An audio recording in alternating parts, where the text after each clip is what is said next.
You know, the trouble when you make grandiose statements like Meghan and Harry have done, well, then you've got to live up to them, haven't you? Because people don't forget in too much of a hurry.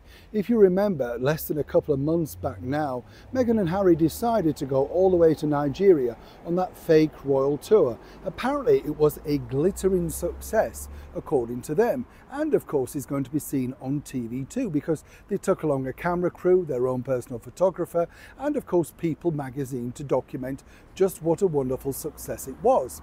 Now, when this documentary apparently comes out, we're going to see really how the royal family missed a beat by not having them still as members of the British monarchy, and how popular they've actually now become on a world stage. You understand how this works.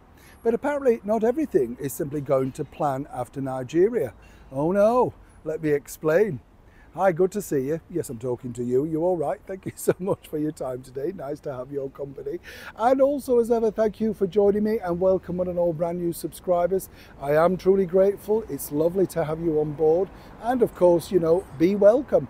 Get involved, be respectful, try and make friends with each other. If you have an opinion, don't fall out. Just try and find each side's sort of side of it, you know, because I think that's the best way of debate, isn't it? As you can imagine, I don't agree with many things, but you have to find a level, don't you? I've got a friend currently who's got a brand new job, and he's having to manage for the first time around about 5 to 10 people, and he said he doesn't know how to do it. He asked me for advice. You can imagine how well that went out. Yes, the axe, I'll be swinging that. Don't do it, you're out. It's you know, don't namby-pamby about. That's my motto. It's the only way to be, isn't it? Debate, but then, yes, you're out.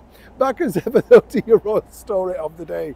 Pulling your leg, of course. But what's interesting about this particular story, as I say, is this was meant to be this glittering thing, wasn't it, that Meghan and Harry were going to show us on the world stage just how fabulous they were. And then, of course, Meghan revealed on the stage that, well, of course, people knew she was Nigerian, 43%.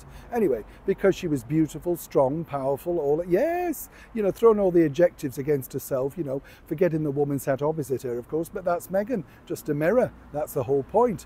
But you see, Nigeria, who footed that mega bill for that fake royal tour, are a little bit put out, simply because they've not really seen anything. Nobody's shown them the documentary. They haven't even received any official pictures, even from that celebrated photographer, you know the one I mean, that still hasn't sued that international daily newspaper. Yes, still not up in the National Portrait Gallery. You see how this works. A lot of fakery going around.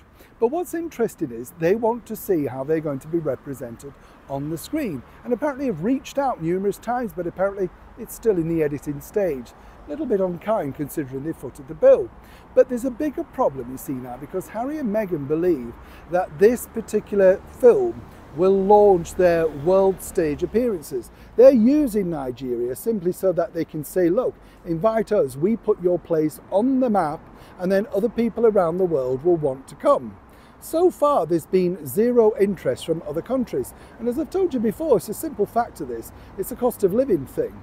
You know, people can't afford to just stump up vanity projects of people coming around. You see how this works. But for Meghan, who needs, of course, the photographer, the film crew, the outfits, the private jets, the no doubt Fiji water, you get the picture. Everything has to be to specification, even though she's not part of the British monarchy, nothing to do with the royal family, just a two-bit actress now, trailing behind, of course, somebody who people are still interested to meet, the former royal known as Prince Harry, the Duke of Sussex. But bigger than that, apparently, Nigeria are concerned that in these recent public appearances, she's not referenced the wonderful visit. She only spoke about it in the documentary. Well, of course, sweeties. Once she's got that in the bag, she doesn't need you anymore. She's moved on. There's a whole list of people, and if Nigeria thought Meghan was going to be behind them, well, a little bit like the percentage that she claims to be, it's a little bit interested, but not enough. Nigeria, good luck with getting exactly what you wanted out of Meghan and Harry. Some suggest they've already flown the nest. Neil Sean in the very heart of London.